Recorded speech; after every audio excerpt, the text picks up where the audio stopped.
తెలంగాణలో గతంలో కేటాయించిన డబుల్ బెడ్రూమ్ ఇళ్ల వినియోగంపై ప్రభుత్వం ప్రత్యేక దృష్టి సారించింది. లబ్ధిదారులు తాము పొందిన ఇళ్లలోనే నివసిస్తున్నారా లేక ఇతరులకు అద్దెకు ఇచ్చారా అనే దానిపై అధికారులు క్షేత్రస్థాయిలో తనిఖీలు చేస్తున్నారు. ఇప్పటి వరకు 66,127 ఇళ్లను పంపిణీ చేయగా మరో 22,120 ఇళ్లను సెప్టెంబర్లో ఇచ్చేందుకు పనులు వేగంగా జరుగుతున్నాయి. అయితే సర్వేలో దాదాపు 15,000 మంది తమకు కేటాయించిన ఇళ్లలో ఉండటం లేదని అధికారులు ప్రాథమికంగా గుర్తించారని తెలుస్తోంది. ఈ క్రమంలోనే వారు అక్కడ నివాసం ఉండకపోవడానికి గల కారణాలను తెలుసుకుంటున్న అధికారులు నిబంధనలు ఉల్లంఘించిన వారికి ముందుగా నోటీసులు ఇచ్చి ఆ తర్వాత కఠిన చర్యలు తీసుకునేందుకు సిద్ధమవుతున్నారు.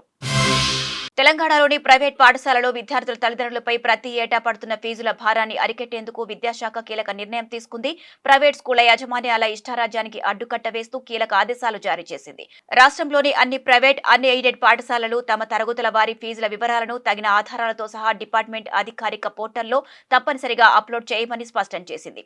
దీనివల్ల ప్రైవేట్ పాఠశాలల ఫీజుల్లో పారదర్శకత పెరుగుతుందని, నిబంధనలు ఉల్లంఘించే యాజమాన్యాలపై కఠిన చర్యలు తీసుకోవడానికి వీలవుతుందని అధికారులు భావిస్తున్నారు. తెలంగాణలో మహిళా సంఘాలకు ప్రభుత్వం పంపిణీ చేయనున్న చీరల ఉత్పత్తి పనులు శరవేగంగా జరుగుతున్నాయి. చీరల తయారీ కోసం మే నెలలో 4.62 కోట్ల మీటర్ల ఆర్డర్లు ఇవ్వగా ఇప్పటి వరకు అధికారులు 1.70 కోట్ల మీటర్లు వస్త్రాన్ని సిద్ధం చేశారు. గతంలో నీలం రంగు చీరలను అందించగా ఈసారి ప్రత్యేకంగా చిలకపచ్చ రంగును ఎంపిక చేయడం విశేషం. ఈ భారీ ఆర్డర్ ద్వారా రాజన్న సిరిసిల్లలోని పవర్లు, మ్యాక్స్ సంఘాల చేనేత కార్మికులకు నిరంతరం ఉపాధి లభించడంతో నేతలలో కొత్త ఆశలు చిగురించాయి. త్వరలోనే ఈ చీరల పంపిణీ ప్రక్రియను ప్రారంభించేందుకు యంత్రాంగం అన్ని రకాల ఏర్పాట్లు చేస్తోంది. ఖరీఫ్ 2026 సీజన్ కు సంబంధించి రైతులకు అలర్ట్. ప్రకృతి వైపరీత్యాలు, అకాల వర్షాలు, వరదలు లేదా తెగుళ్ల వల్ల పంట నష్టం జరిగితే రైతులకు ఆర్థిక భరోసా కల్పించే ప్రధానమంత్రి ఫసల్ బీమా యోజన నగదు గడువును ఈ నెల 15వ తేదీ వరకు కేంద్ర రాష్ట్ర ప్రభుత్వాలు పొడిగించాయి. మరి ముఖ్యంగా వరి సాగు చేసే రైతులకు ఈ గడువు పెంపు ఎంతో ఊరట కలిగిస్తోంది. ఈ క్రమంలోనే ఇంకా బీమా నమోదు చేసుకుని రైతులు వెంటనే స్పందించాలని అధికారులు కోరుతున్నారు. మీ సమీపంలోని సిఎస్పీ లేదా మీ సేవా కేంద్రాలను సంప్రదించి చివరి తేదీ వరకు చూడకుండా తక్షణమే పంట బీమా దరఖాస్తు చేసుకోవాలని సూచిస్తున్నారు. తెలంగాణలో ఎలక్ట్రిక్ వాహనాలకు పన్ను మినహాయింపు ఇవ్వడంతో ఈవీల రిజిస్ట్రేషన్లు భారీగా పెరిగాయి. 2025-2026 ఆర్థిక సంవత్సరంలోనే ఏకంగా 91,572 వాహనాలు రిజిస్టర్ కాగా ఈ ఏడాది జూన్ వరకు కూడా ఇవే వేగంతో రికార్డు స్థాయిలో నమోదు అయ్యాయి. ప్రస్తుతం ఉన్న పన్ను రాయితీ గడువు ఈ ఏడాది చివరితో ముగియనుండటంతో దీన్ని మరికొంతకాలం పొడిగించేందుకు రవాణా శాఖ ప్రతిపాదనలు సిద్ధం చేస్తోంది. మరోవైపు హైదరాబాద్ బయట ఛార్జింగ్ స్టేషన్ల కొరత ఎక్కువగా ఉండటంతో జిల్లాల్లో కూడా తగినన్ని ఛార్జింగ్ పాయింట్లు ఏర్పాటు చేసేందుకు అధికారులు వేగంగా చర్యలు చేపడుతున్నారు.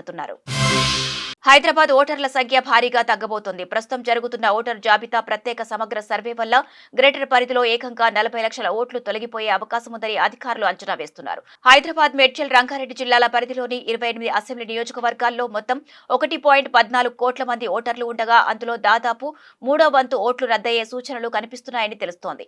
సర్వే పూర్తి చేసి ఈ నెల 17న ముసాయిదా ఓటర్ జాబితాను ప్రకటించేందుకు అధికారులు వేగంగా ఏర్పాట్లు చేస్తున్నారు. దీంతో సర్వత్రా ఉత్కంఠ నెలకొంది. తాండూరు మాజీ ఎమ్మెల్యే పైలట్ రోహిత్ రెడ్డికి కోర్టులో బిగ్ షాక్ తగిలింది. 34.23 లక్షల చెక్ బౌన్స్ కేసులో ఆయన్ను నాంపల్లి ప్రత్యేక కోర్టు దోషిగా తేల్చింది.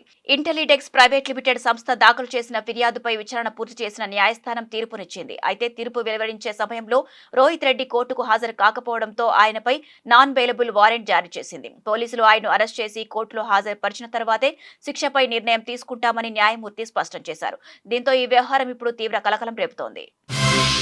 నీట్ పేపర్ లీక్ వివాదం నేపథ్యంలో కేంద్ర విద్యాశాఖ మంత్రి పదవికి రాజీనామా చేసిన బీజేపీ సీనియర్ నేత సంబల్పూర్ ఎంపీ ధర్మేంద్ర ప్రధాన్ తొలిసారిగా ఈ అంశంపై నోరు విప్పారు. విద్యార్థులను తప్పుతో పట్టించే ప్రయత్నాలు జరిగాయని, అందుకే తాను పదవి నుంచి తప్పుకున్నట్లు తెలిపారు. జంచి మన పిల్లలని, కొంతమంది వారిని దారి మళ్లించాలని చూశారని పేర్కొన్నారు. తనకు పదవి కంటే విద్యార్థుల ఆకాంక్షలే ముఖ్యమన్న ఆయన ప్రధాని మోదీని కలిసి స్వచ్ఛందంగా తన రాజీనామాను ప్రతిపాదించారని స్పష్టం చేశారు. దేశంలో ఏటా 2 కోట్ల మంది పిల్లలు జన్మిస్తున్నారని, వారి భవిష్యత్తే భారత్ను విశ్వగురువుగా మారుస్తుందని ధర్మేంద్ర ప్రధాన్ తెలిపారు. చారిత్రాత్మక క్విట్ ఇండియా ఉద్యమ వార్షికోత్సవం సందర్భంగా ప్రధాని మోదీ, కేంద్ర హోంమంత్రి అమిత్ షా స్వాతంత్ర్య సమరయోధులకు ఘనంగా నివాళులర్పించారు. మహాత్మాగాంధీ నాయకత్వంలో సాగిన ఈ ఉద్యమం మన స్వాతంత్ర్య పోరాటానికి నూతన శక్తిని, ఉత్తేజాన్ని ఇచ్చిందని మోదీ పేర్కొన్నారు. వలస పాలన నుంచి విముక్తి పొందాలన్న ప్రజల అచంచల సంకల్పానికి ఇది ప్రతీక అని, వారి త్యాగాలు రాబోయే తరాలకు ఎల్లప్పుడూ స్ఫూర్తినిస్తాయని ఎక్స్ వేదికగా కొనియాడారు. మరోవైపు క్విట్ ఇండియా ఉద్యమం దేశ ప్రజలను ఏకతాటిపైకి తెచ్చి డూ ఆర్ డై అనే ధైర్యాన్ని నింపిందని అమిత్ షా అన్నారు. జాతి ప్రయోజనాలకు తొలిపీట వేస్తూ స్వదేశీని ప్రోత్సహించాలని, వికసిత భారత్ సాధనకు ప్రతి ఒక్కరూ కృషి చేయాలని పిలుపునిచ్చారు. భాగ్యనగరంలో ఆషాఢ బోనాల ఉత్సవాలు అత్యంత వైభవంగా ముగిశాయి. పాతబస్తీలోని ప్రసిద్ధ లాల్ దర్వాజా సింహవాహిని మాంకాళి ఆలయంతో పాటు నగర వ్యాప్తంగా భక్తులు అమ్మవారికి ఘనంగా బోనాలు సమర్పించారు. డప్పు చప్పుళ్లు, పోతురాజుల విన్యాసాలు, శివశక్తుల పూనకాల మధ్య లాల్ దర్వాజా పరిసరాలన్నీ భక్తి పరవశంతో మారుమోగిపోయాయి. ఈ ముగింపు వేడుకల్లో మంత్రులు, ప్రజా ప్రతినిధులతో పాటు సినీ ప్రముఖులు కూడా విశేషంగా పాల్గొన్నారు. అమ్మవారిని దర్శించుకొని ప్రత్యేక పూజలు నిర్వహించారు. మొత్తంగా ఏడాది ఆషాఢ బోనాల పండుగ కోలాహలంగా దిగ్విజయంగా ముగిసింది.